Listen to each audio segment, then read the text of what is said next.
இந்த காலை ஜெபத்தின் மூலம் உங்களை சந்திப்பதில் மிகுந்த மகிழ்ச்சி அடைகிறேன். இன்றைக்கும் நிறைய பேர் லோன் வாங்கி, ஒரு லோனோட இஎம்ஐ கட்டுறதுக்காக இன்னொரு இடத்துல லோன் வாங்கி, இப்படி இந்த சர்க்கிள்குள்ளேயே, இந்த வட்டத்துக்குள்ளேயே நீங்க ஒரு வாழ்க்கை வாழ்ந்து கொண்டிருக்கிற நபராக கூட நீங்க இன்று காணப்படலாம்.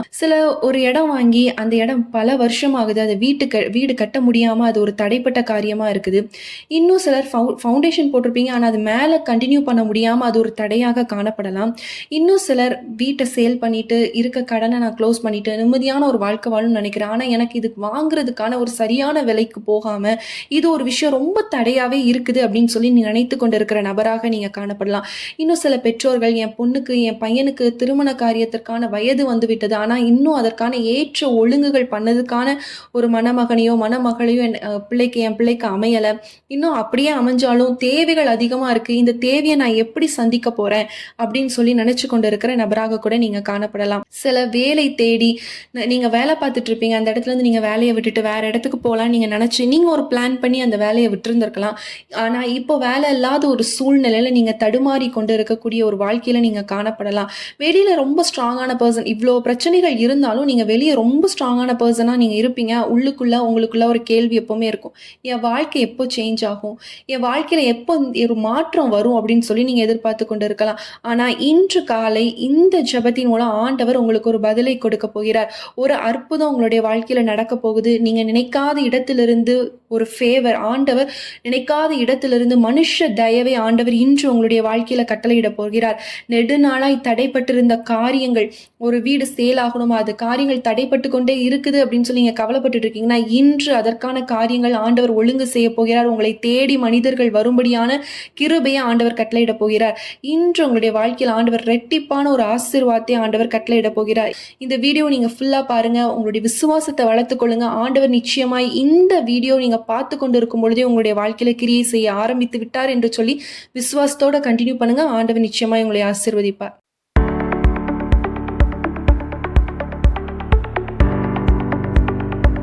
வேதத்துல கூட நம்ம ஒருத்தரை பார்க்க போறோம். அவர் யாருன்னு பார்த்தீங்க அப்படின்னா, 2 வசனத்துல தான் அவரை பத்தி சொல்லியிருக்கு. ஆனா அது அவ்வளோ ஒரு வல்லமையான ஒரு ஒரு எப்படி சொல்றது, அந்த வசனமே ஒரு பவர்ஃபுல்லான ஒரு வசனமாக அந்த வசனம் காணப்படுது.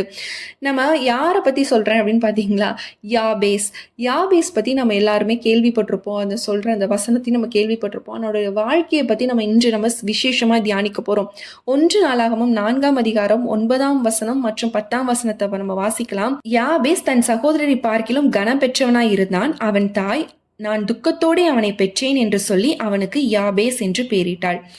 யாபேஸ் இஸ்ரவேலின் தேவனை நோக்கி, தேவரீர் என்னை ஆசீர்வதித்து என் எல்லையை பெரிதாக்கி உமது கரம் என்னோடு இருந்து தீங்கு என்னை துக்கப்படுத்தாதபடிக்கு அதற்கு என்னை விலக்கி காத்தருளும் என்று வேண்டிக் கொண்டான்.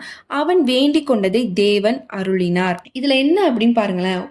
லைட்டாக ஒரு இமேஜின் பண்ணிக்கோங்க. இப்போ நம்ம வசனம் வாசிச்சிட்டோம். இப்போ லைட்டாக ஒரு இமேஜினேஷனுக்குள்ளே வச்சுக்கோங்க. நான் சொல்ல அப்படி இமேஜின் பண்ணிகிட்டே வாங்க. ஒரு குழந்தை பிறக்குது. நார்மலாக ஒரு குழந்தை ஒரு வீட்டில் பிறந்துச்சுன்னா சந்தோஷத்தோட வெளிப்பாடு தான். சந்தோஷமாக இருக்கும். அந்த வீடே ஒரு கலகலப்பாக இருக்கும்னு வச்சுக்கோங்க. ஆனால் இந்த குழந்தை பிறக்கும் போதே என்ன, வேதனையோடு தான் நான் அவனை பெற்றேன்னு ஒரு பெற்ற தாயே அந்த குழந்தைக்கு அப்படி தான் ஒரு பேரே வைக்கிறாங்க. யாபேஸ்னா வேதனை அப்படிங்கிறதே இங்கே சொல்லப்பட்டிருக்கு. வேதனையோடே அவனை பெற்றேன்னு வேதமே நம்மளுக்கு சொல்லுது. அதனால தான் அந்த பேர். யோசிச்சு பாருங்க. ஒவ்வொரு நாளும் அவனை யாபேஸ்ங்கிறவரை யாராவது கூப்பிட்டா, யாபேஸ் அப்படின்னு கூப்பிட்டாலே அவருக்கு என்ன ஞாபகம் வரும்? வேதனை. என்னோட அம்மாவே என்னை வேதனையோட தான் பெற்றிருக்கா அப்படின்னு சொல்லி அவங்களுக்குள்ள வேதனை. எப்படி யாபேஸ்னா, வேதனை இங்கே வா, வேதனை அங்கே போ அப்படிங்கிற மீனிங் தான் இண்டிகேட் பண்ணுது. அப்போ அவங்க எவ்வளோ அந்த பேர்லேயே அவங்கள குத்திக்கிட்டே இருக்க மாதிரி இருக்கும். அவங்க வளர்ந்து வந்தாலும் அந்த பேரை சொல்ல சொல்ல அவங்களுக்குள்ளாக அந்த ஞாபகங்கள், என் அம்மா என்னை துக்கத்தில் தான் பெற்றிருக்காங்க, வேதனை எல்லாம் பெற்றிருக்காங்கிற ஒரு விஷயம் அவங்களுக்குள்ளே போயிட்டு இருக்கும். இப்போ இவரோட ஐடென்டிட்டி என்னன்னு பார்த்தீங்க அப்படின்னா, வேதனை, பெயின் மட்டும்தான் அப்படிங்கிற அவரை பத்தி சொல்லணும்னா வேதனை அப்படிங்கிற ஒரு விஷயத்தோட அவங்க அம்மா பேர் வச்சு முடிச்சிட்டாங்க. இதுதான் அவரோட ஐடென்டிட்டியாவே இருக்கு. இன்று இந்த பிரேயரை கேட்டுக்கொண்டு இருக்கிற ஒவ்வொருத்தர், ஜெபத்தை நீங்க கேட்டுட்டு இருக்க ஒவ்வொருத்தரோட லைஃபும் இப்படிதான் இருக்கு. சின்ன வயசுல நீங்க நிறைய கஷ்டப்பட்டு ஒரு கஷ்டத்தின் பாதையில தான் நீங்க நடந்து கொண்ட நபரா இருக்கலாம். நிறைய ரிஜெக்ஷன் உங்க வாழ்க்கையில், நிறைய இழப்புகள், அதாவது நிறைய விஷயங்கள் நீங்க முயற்சி பண்ணி ஒரு அப்ரூவ் ஆகிற டைம்ல என்ன ஆகுதுன்னா ரிஜெக்ட் ஆகுது அப்படிங்கிற விஷயங்கள் இருக்கலாம்.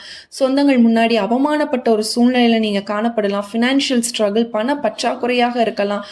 குடும்பம் வந்து சிதறடிக்கப்பட்ட ஒரு குடும்பத்தின் நிலையில நீங்க காணப்படலாம். எவ்வளோ முயற்சி பண்ணாலும் ஏதோ ஒண்ணு என் வாழ்க்கையில ஒரு பாரமா இருந்துகிட்டே இருக்கு அப்படிங்கிற நபரா கூட நீங்க யோசிக்கலாம். சம்பாதிக்கிற பணம் எதுவுமே என் வீட்ல தங்க மாட்டேங்குது. நான் ஒரு வீடு கட்டணும் பிளான் பண்றேன். ஆனா தடையா வருது. வேலைக்கு போனாலும் அந்த வேலையில எனக்கு ஒரு மரியாதை கிடையாது. செல்ஃப் ரெஸ்பெக்ட் கிடையாது. ஆனா இன்று யாபேஸ் அவரோட வாழ்க்கை இன்று நம்மளுக்கு ஒரு பாடத்த கற்றுக் கொடுக்க போகிறது. உங்க பிகினிங் வந்து அதாவது உங்களோட தொடக்கம் வந்து ஒரு கடுமையான வலி நிறைஞ்ச வாழ்க்கையாக காணப்படலாம். ஆனா முடிவு ஆசீர்வாதமாக மட்டும் தான் இருக்கும். இயேசுவின் நாமத்தினால நீங்க அத பெற்றுக்கொள்ள போறீங்க. விசுவாசத்தோடு நீங்க இருக்கணும். இப்ப இருக்க வாழ்க்கை வேதனை நிறைஞ்சா இருக்கலாம். ஆனா முடிவு ஆசீர்வாதமாக மட்டும் தான் இருக்கும். அதுல நீங்க விசுவாசமா இருங்க. இப்ப பாருங்க, ஒரு நாள் யாபேஸ் ஒரு முடிவு எடுக்கிறாரு. நான் இந்த பெயின்லயே வாழ மாட்டேன் அப்படிங்கிற ஒரு டெசிஷன் அவருக்கு வருது. அவர் என்ன பண்ணலன்னா, மனுஷங்க இடத்துல போல சூழ்நிலைய குறிச்சு அவர் வந்து காரணம் காட்டல. இந்த சூழ்நிலையால தான் நான் இப்படி இருக்கேன். இந்த சில பேர் நம்ம சொல்லுவோம், "உன்னால தான் நான் இப்படி கஷ்டப்படுறேன்" அப்படின்னு சொல்லி யாரையும் அவர் என்ன பண்ணலன்னா, குறை சாட்டல, ப்ளேம் பண்ணல. அவர் மனிதரிடத்திலயும் போல. அவர் எங்க போறாரு பாருங்க, ஆண்டவரிடத்துல நோக்கி ஜெபிக்கிறாரு. என்ன ஜெபிக்கிறாருன்னு பாருங்க. தேவனை நோக்கி என்ன பண்றாருன்னா, அவர் வந்து விண்ணப்பம் பண்ணுகிறார் அப்படின்னு சொல்லி நம்ம வந்து 10ஆம் வசனத்துல நம்ம வாசிச்சோம்ல, அதுதான். இதுதான் ஒரு பெரிய ஒரு மாற்றம். அவர் எவ்வளோ ஞானமா அந்த பிரேயர் வந்து பிரேயர் பண்றாரு அப்படிங்கிறது தான் நம்ம இங்க வந்து பார்க்குறோம். ஒரு டிஃப்ரெண்ட்டா இருக்கும் அவரோட பிரேயர் பாருங்களேன். அதாவது என்ன சொல்றாருன்னா, தேவரீர் என்னை ஆசீர்வதித்து. ஃபர்ஸ்ட்டு ஆண்டவர் என்ன யாபேஸ் என்ன கேட்கிறாருன்னா, ஒரு ஆசீர்வாதத்தை தான் கேட்கிறார். அவர் இதுக்கு முன்னாடி என் வாழ்க்கை இருந்தது. நான் இத பத்தி நான் எதுவுமே புலம்பல. என்ன ஆசீர்வதிங்க. இத மட்டும் தான் அவர் என்ன ஃபர்ஸ்ட் பிரேயரா அவர் வந்து குடுக்குறார். இந்த காலை ஜெபத்தை கேட்டுக்கொண்டு இருக்கிற உங்களை என்ன பண்ண முடியும்னா, தேவனால் ஆசீர்வதிக்க முடியும். நெறைய கதவுகள் அடைக்கப்பட்டு இருக்கலாம். உங்களுடைய விஷயங்கள் லோன் வாங்கி அதில இஎம்ஐ கட்ட முடியாம, என்னோட வண்டி பறிமுதல் ஆயிருமோ, இல்ல என்னோட வீடு இதாயிருமோன்னு சொல்லி நீங்க பெரிய டிப்ரஷன்ல காணப்படலாம். வேலை இல்லாம நெறைய ரிஜெக்ஷன் வந்திருக்கலாம். ஒரு கல்யாணம்ங்கிற ஒரு நல்ல ஒரு விசேஷம் என்னுடைய வாழ்க்கையில நடக்கல அப்படிங்கிற ஒரு விஷயமாக நீங்க வந்து காணப்படலாம். ஆனா, அவர் ஜெபிக்கிறார் பார், தேவரீர் என்னை ஆசீர்வதி. ஆண்டவர் இன்று உங்கள ஆசீர்வதிக்க போகிறார். இந்த ஜெபத்தை கேட்டு இருக்கிற உங்கள கண்டிப்பா ஆண்டவர் இப்பொழுது ஆசீர்வதிக்க போகிறார். அடுத்தது பாருங்க, என் எல்லையை பெரிதாக்கி அப்படின்னு சொல்றாரு. இதுதான் வந்து அதாவது நான் இப்ப குட்டியான ஒரு இடத்துல இருக்கேன். ஆனா என்ன நீங்க பெரிதாக்கணும் அப்படிங்கிற ஒரு ஞானமான ஒரு ஜெபத்த வந்து என்ன பண்றாரு அப்படின்னா, அவர் வந்து ஜெபிக்கிறத நம்ம வந்து இங்க பார்க்கலாம். என் லைஃப் இவ்வளவுதானா என்று நீங்க ஃபீல் பண்ணி கொண்டு இருக்கலாம். ஆனா ஆண்டவர் சொல்றாரு, உன்னோட சர்க்கிள நான் பெருசாக்க போறேன். நீ வந்து பெருக போற அப்படிங்கிறத ஆண்டவர் இன்று உங்களுக்கு கொடுக்கிறார். ஒரு சின்ன வருமானம் உங்களுக்கு வந்து கொண்டு இருக்கலாம். இல்ல ஒரு வாடகை வீட்ல நீங்க இருக்கலாம். ஒரு ரிஜெக்ஷன்ல இருக்கலாம். ஸ்ட்ரகிள்ல இருக்கலாம். ஆனா ஆண்டவர் இது எல்லாத்தையும் மாற்றி நீங்க சிறிய வருமானம் வாங்கிட்டு இருக்கீங்கன்னா, இன்றைக்கு ஆண்டவர் அத வந்து பெருக்க பண்ண போகிறார்.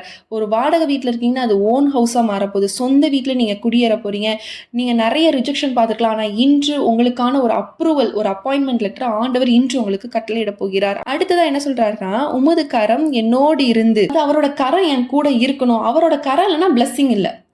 அப்படிதானே? அதாவது அவரோட கரம் இருந்தா தான் பிளெஸ்ஸிங் இருக்கும். நான் விருத்தி அடைய முடியும் அப்படிங்கிறது அவர் நல்ல தெளிவா தெரிஞ்சிருக்கிறனால தான், அங்க வந்து எவ்வளோ தெளிவா அவர் வந்து பிரேயர் பண்றாரு பாருங்க. இம்பாசிபிளான காரியம் கூட என் வாழ்க்கையில இது நடக்காதுன்னு நீங்க நினைச்சிருந்த காரியத்த கூட ஆண்டவருடைய கரம் உங்க மேல இருந்துச்சுன்னா, கண்டிப்பா அந்த காரியத்த செய்து முடிக்கும். அடுத்தது பாருங்க, தீமை என்னை துக்கப்படுத்தாதபடி அதற்கு என்னை விலக்கி காத்தருளும் அப்படின்னு சொல்லி அவர் இங்க வந்து பிரேயர் பண்றாரு. அதேதான். எந்த ஒரு தீங்கும் வரக்கூடாது. ஆண்டவரோட கரம் இருந்துச்சுன்னு வச்சுக்கோங்களேன், அவரோட பிளெஸ்ஸிங் அவருக்கு எந்த ஒரு குறையும் இல்லாம ஆண்டவர் வழி நடத்துவார். அடுத்தது பார்த்தோம், பெரிதாக்குறார். அவர் இருக்கிறத விட 4 பேருக்கு கொடுக்குற ஒரு செல்வந்தனா என்னுடைய எல்லையை பெரிதாக்குங்க. நான் இன்னும் விஸ்தாரமாக்கணும்னு சொல்லி அவர் பிரேயர் பண்றாரு. 3வது அவரோட கரை என் கூட இருக்கணும். தீங்கு என்ன துக்கப்படுத்தக்கூடாது. இந்த 4 விஷயத்த அவர் என்ன பண்றாரு அப்படின்னா, ஆண்டவர் இடத்துல கேட்கிறார். இன்று ஆண்டவர் உங்களுக்கும் இந்த 4 காரியத்தை அவர் உங்களை ஆசீர்வதிக்க போறாரு. 2வது உங்க எல்லையை பெரிதாக்க போகிறார். இன்று இந்த name of Jesus, thank you lord. Amen. இயேசுவின் நாமத்தினால ஆமேன். நீங்க வந்து குறிப்பா ஒரு விசேஷமாக ஒருத்தங்க நீங்க அந்த இடத்த விட்டுட்டு நான் இன்னொரு இடம் வாங்கி நான் அதுல வந்து நான் வீடு கட்டணும், அதற்காக நான் வந்து அலைந்து கொண்டிருக்கிறேன் என்று சொல்லி நீங்க கலங்கிட்டு இருக்கீங்க. ஆண்டவர் இந்த நல்ல காரியத்தை கைகூடி வர பண்ண போகிறார் இயேசுவின் நாமத்தினால. ஆமென். இன்று ஆண்டவர் உங்களுடைய வாழ்க்கையில இந்த 4 விஷயத்தை ஆண்டவர் உங்களுடைய வாழ்க்கையில இன்று செய்ய போகிறார். பிரேயர் பண்றாரு, ஆண்டவர் அதுக்கு பதிலும் கொடுக்க, அவன் வேண்டிக் கொண்டதை தேவன் அருளினார் அப்படின்னு சொல்லி பாக்குறோம். அவர் கேட்டதை என்ன பண்ணிட்டாரு, தேவன் கொடுத்துட்டார். ஆசீர்வதி, நீ இருந்துக்கோப்பா ஆசீர்வாதமா. ஏன்னா வேதனையிலே அவர் வாழ்ந்திருக்காரு பல வருஷங்களா யோசிச்சு பாருங்க, பல வருஷங்களா அவர் வேதனையிலே வாழ்ந்திருக்கலாம். ஆண்டவர் அந்த ஒரு அவர் ஜெபித்த உடனே அந்த ஞானமுள்ள ஜெபத்தினால ஆண்டவர் உடனே பதில் கொடுக்கிறார். இன்று பல நம்ம ஞானம் இல்லாம ஜெபிக்கிறோம். ஏதோ ஒரு விஷயத்துக்காக ஜெபிச்சுட்டு அது பின்விளைவு என்னன்னு யோசிக்காமயே நம்ம ஜெபிக்கிறோம். வாயில வந்ததெல்லாம் நம்ம சொல்லி, ஆனா ஜெபிக்கும் பொழுது நம்ம ஞானமா ஜெபிச்சோன்னு வச்சுக்கோங்களேன், ஆண்டவர் அதை ஆசீர்வதிப்பார். சில பேர் நீங்க வந்து சொல்லலாம், நானுமே இதை வந்து நான் அப்படி எக்ஸ்பீரியன்ஸ் பண்ணுவேன். நானும் சில டைம் என்ன பண்ணுவேன் அப்படின்னா, ஆண்டவரே எனக்கு நான் படிச்சுட்டு இருக்க டைம்ல நான் வந்து படிச்சு முடிச்சுட்டு எனக்கு ஒரு நல்ல வேலை, சின்ன சம்பளமா இருந்தாலும் போல எனக்கு ஒரு நல்ல வேலை வேணும் ஆண்டவரே அப்படின்னு சொல்லி நான் ஜெபம் பண்ணுவேன். அதுக்கப்புறம் தான் நான் யோசிப்பேன், ஆண்டவர் நம்ம உலகத்தையே படைச்ச தேவன், அவர்கிட்ட நம்ம வந்து பெருசா கேட்கணும். பெருசா அவர் செய்யற தகப்பன் ஏன் அப்பா எனக்கு செய்யாம வேற யாருக்கு செய்ய போறாரு அப்படிங்கிற உரிமை நான் எடுத்துக்கணும். ஏன் அவர்கிட்ட கொஞ்சம் கொஞ்சம் நான் கேட்கிறேன் அப்படின்னு சொல்லிட்டு நான் அதுக்கப்புறம் ரியலைஸ் பண்ண ஆரம்பிச்சேன். அதே தான் ஆண்டவர் உங்கள்கிட்டையும் கேட்கிறார். நீ கொஞ்சம் கொஞ்சம் கேட்காதப்பா, நான் உனக்கு அள்ளி கொடுக்க போறேன். ஏன்னா நான் உன் அப்பா, உனக்கு பிரியமானதெல்லாம் நான் செய்ய போறேன் அப்படிங்கிறத ஆண்டவர் இன்று இந்த வீடியோ மூலமா உங்களோடு கூட பேசிக் கொண்டிருக்கிறார். அன்புள்ள இயேசு சுவாமி அப்பா, இந்த நாளிலும் அப்பா என்னோடு கூட இருந்து இணைந்து செபித்துக் கொண்டிருக்கிற ஒவ்வொருத்தருக்காக செபிக்கிற சுவாமி, யாவேஸ் அவருடைய வாழ்க்கையில நீங்க எவ்வளவு அற்புதம் செய்திருக்கிறீங்கப்பா. ஆண்டவரே ஸ்தோத்திரம். அவரை நீங்க ஆசீர்வதித்திருக்கீங்க, அவருடைய எல்லையை பெரிதாக்கி இருந்திருக்கிறீங்க. ஆண்டவரை தீங்கு துக்கப்படுத்தாதபடி உங்களுடைய கரம் அவரோடு கூட இருந்து வழி நடத்தினதே அப்பா. நீங்க அவர் ஜெபித்த ஜெபத்தை கேட்டு ஆண்டவரை நீங்க அப்படியே செய்திரேப்பா. அதே போல இன்று வீடு கெட்டணும்னு நினைக்கிறேன்ப்பா, ஆனா என்னால் கெட்ட முடியல, அதற்கான சூழ்நிலை அமைய மாட்டேங்குது, ஒரு ஃபவுண்டேஷன் போட்டு அந்த வேலை இன்கம்ப்ளீட்டா இருக்குன்னு சொல்லி கவலையில இருக்கலாம்ப்பா சில பேர். ஆண்டவர் என்னோட திருமண காரியம், என் பிள்ளையோட திருமண காரியத்துக்கு நான் எல்லாமே அரேஞ்ச் பண்ணிட்டேன், ஆனா அது முடியறதுக்கு பணம் எப்படி நான் ரெடி பண்ண போறேன்னு தெரியல, நாள் நெருங்கிட்டே வருது, நான் எப்படி இந்த காரியத்தை வைக்க பண்ண போறேன்னு சொல்லி கவலையோடு ஆண்டவரே அப்பா இணைந்து ஜெபித்து கொண்டு இருக்கிறாங்க. சுவாமி நீர் அற்புதத்தை செய்வீராக, உங்களுடைய கரம் இறங்குவதாக ராஜா. ஒரு வல்லமை அப்பா ஆண்டவரே உங்களுடைய குடும்பத்துல காணப்படக்கூடிய எல்லா கட்டுகளும் அவிழ்க்கப்படட்டும் இயேசுவி நாமத்தினால. அப்பா ஒரு புது கிருபை, புது வல்லமை ஆண்டவரே ஒவ்வொருத்தருக்குள்ளாக இறங்குவதாக ராஜா. அப்பா உங்களுடைய கிருபையால ஜீவ நதி அவங்களுக்குள்ளாக பாயட்டும் ஆண்டவரே ஸ்தோத்திரம். அவங்க வேதனையோடு வாழ்ந்திருந்தா ஆண்டவரே இந்த நாள் அது ஆசீர்வாதமாக மாறட்டும் ராஜா. உன் வேதனை நீங்க சுகமாயிரு என்று சொன்னது போல ஆண்டவரே வேதனை நீங்கி கர்த்தாவே பலவீனத்தோடு இருப்பார்களான சுகம் பெறட்டும் இயேசுவின் நாமத்தினால. தீங்கு துக்கப்படுத்தாதபடி நீர் காத்துக்கொள்வீராக அப்பா. ஒவ்வொருத்தருடைய வாழ்க்கையிலும் உடைய கரம் கூட இருக்கட்டும் ராஜா. உடைய கரம் அவங்களை வழிநடத்தணும். தவறான டெசிஷன் எடுத்து அவங்களுடைய வாழ்க்கையில ஆண்டவரே மீண்டும் அடிகள் படாதபடி என் தேவன் அவர்களை வழிநடத்துவீராக. ஆண்டவரே உடைய கரத்துல ஒப்பு கொடுத்து செபிக்கிற சுவாமி, அற்புதம் செய்யுங்க, அதிசயம் செய்யுங்க இயேசுவின் நாமத்தில் செபிக்கிற நல்ல பிதாவே, ஆமேன். இந்த நாளிலும் ஆண்டவர் ஜெபத்தை கேட்டு இருக்கிறார். விசுவாசமாக இந்த ஜெபத்தை நீங்க டெய்லி சொல்லுங்க. ஏன்னா இது வந்து நாங்கள் லேர்ன் பண்ண ஒரு விஷயம். யார்கிட்ட லேர்ன் பண்ணோம் பார்த்தீங்கன்னா, மோகன் சி லாஸ்டர்ஸ் அங்கிள் அவரோட ஒரு விஷயத்தில் ஒரு டைம் எனக்கு எந்த இயர்னு ஞாபகம் இல்லை, ஆனால் ஒரு டைம் வந்து இது வந்து ஒரு கார்டாகவே வந்து எங்கள் வீட்டில் இருந்துச்சு. அப்போ என்ன பண்ணோம் அப்படின்னா, இந்த வசனத்தை அப்படியே மெமரைஸ் பண்ணிட்டு என்ன பண்ணிடுவோம் அப்படின்னா, டெய்லி காலையில் நாங்கள் இது ஒரு ஜெபம் பண்ணி முடிச்சுட்டு சும்மா நாங்கள் வாயில் அசை போட்டுக்கிட்டே இருப்போம் இந்த வார்த்தையை. இது வந்து ஒரு அழகாக ஒரு ப்ரேயர் மாதிரி இருக்குது பார்த்தீங்களா, அதனால அது அப்படியே பண்ணும். அந்த அங்கிள் ஒரு கார்டு மாதிரி கொடுத்துருந்தாங்க, அது மட்டும் ஞாபகம் இருக்குது. அது ஒரு ப்ரேயர் இந்த மாதிரி கொடுத்துருந்தாங்க. ஸோ அதை பார்த்து நாங்கள் மனப்பாடம் பண்ணிவிட்டு அதுக்கப்புறம் பைக்காட் பண்ணி வச்சுட்டு அதுக்கப்புறம் நாங்கள் அதை வந்து சும்மாவே சொல்லிக்கிட்டே இருப்போம். காலையில் எழுந்திரிச்சு ஃபேமிலி ப்ரேயர் பண்ணதுக்கப்புறம் இந்த வசனத்தை இதை ஃபுல்லாக நாங்கள் சொல்லிடுவோம். அதுக்கப்புறம் எப்போல்லாம் எங்களுக்கு டைம் இருக்கும் அதை சொல்லிக்கிட்டே இருப்போம். அது வந்து எங்களுடைய வாழ்க்கையில் பெரிய அற்புதத்தை செஞ்சுது. இன்று நாங்கள் வந்து இவ்வளோ பேருக்கு நாங்கள் வந்து மெசேஜ் கொடுக்குறோம். தேவனுடைய வார்த்தை ஒவ்வொருத்தருடைய இருதயத்தில் கிரியை செய்து நிறைய சாட்சிகள் கேட்குறோம் அப்படின்னா, இந்த மாதிரி சில வார்த்தைகள் நம்ம வாயிலிருந்து அசை போட்டுட்டே இருக்கிறனால தான் இன்று ஆண்டவர் ஊழியத்தில் வந்து ஆண்டவர் நல்லபடியாக வைத்திருக்கிறார். இன்னும் இந்த ஊழியம் பெருகணும், அதற்காகவும் நீங்கள் செபித்துக் கொள்ளுங்க. சில தேவைகள் இருக்கு, அதற்கான தேவைகளையும் ஆண்டவர் சந்திக்கணும். ஒரு மைக் வாங்கணும், ஏன்னா இனி ஃபர்தராக வந்து கொஞ்சம் நிறைய பிளான்ஸ் வச்சுருக்கோம். ஸோ அதுக்கு எல்லாத்துக்கும் கொஞ்சம் சில தேவைகள் இருக்குது. ஆண்டவர் அது எல்லாமே சந்திக்கணும். அதனால் எங்களோட ஊழியத்துக்காக நீங்கள் விசேஷமாக நீங்கள் செபித்துக் கொள்ளுங்கள்.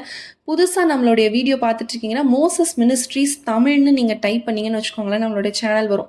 அந்த சேனலில் மெசேஜஸ் எல்லாமே போடுவோம். மார்னிங் வித் ஜீசஸ்ங்கிற இப்போ நீங்கள் பார்த்துட்டு இருக்க சேனலில் நம்ம ப்ரேயர் வீடியோ மட்டும் தான் போடுறோம். ஸோ நீங்கள் இதுவும் நம்மளோட சேனல் தான். நீங்கள் ரெண்டுமே பாருங்கள், அது உங்களுடைய லைஃப்க்கு ரொம்ப யூஸ்ஃபுல்லாக இருக்கும். இந்த வீடியோ உங்களுக்கு ரொம்ப யூஸ்ஃபுல்லாக இருந்திருக்கும் என்று நான் கர்த்தருக்குள் விசுவாசிக்கிறேன். இதை நீங்கள் அநேகருக்கு ஷேர் பண்ணுங்கள், அவங்களுக்கு இது ரொம்ப பிரயோஜனமாக இருக்கும். உங்களுக்கு ப்ரேயர் பாயிண்ட்ஸ் இருக்கும் அப்படின்னா ஸ்க்ரீனில் தரக்கூடிய வாட்ஸ்அப் நம்பருக்கு நீங்கள் கால் பண்ணுங்கள், இல்லைனா மெசேஜ் பண்ணுங்கள். கண்டிப்பாக ஒருவேளை நாங்கள் கால் அட்டன் பண்ணல அப்படின்னா நீங்கள் வாய்ஸ் நோட் போட்டுருங்க, நாங்கள் பார்த்துட்டு கால் அட்டன் பண்ணுறோம். ஏன்னா இந்த 1 வீக் வந்து தொடர்ந்து எங்களுக்கு கொஞ்சம் ஒர்க்ஸ் இருக்குது. ஸோ அதனால் கால் வந்து கண்டினியூஸாக எடுக்க முடியாத ஒரு சூழ்நிலை. நிறைய பேர் கால் பண்ணி ரெஸ்பாண்ட் பண்ணல அப்படின்னு தப்பாக நினச்சிக்காதீங்க. கொஞ்சம் சில வேலைகள் இருக்கிறனால எங்களால் கால் எடுக்க முடியல. ஸோ நீங்கள் வாய்ஸ் நோட் போட்டுருங்க, நாங்கள் பார்த்துட்டு உங்களுக்கு கண்டிப்பாக கால் பண்ணுறோம். இல்லை கால் பண்ணி பேசணும் அப்படின்னாலும் நீங்கள் ஒரு மெசேஜாக போட்டுருங்க, அதை பார்த்துட்டு நாங்க உங்களுக்கு கால் பண்ணி கண்டிப்பா தேவன் வழி நடத்துவார். மீண்டும் உங்கள அடுத்த ஒரு வீடியோல சந்திக்கிறேன். கர்த்தர் உங்களை ஆசீர்வதிப்பாராக. ஆமென்.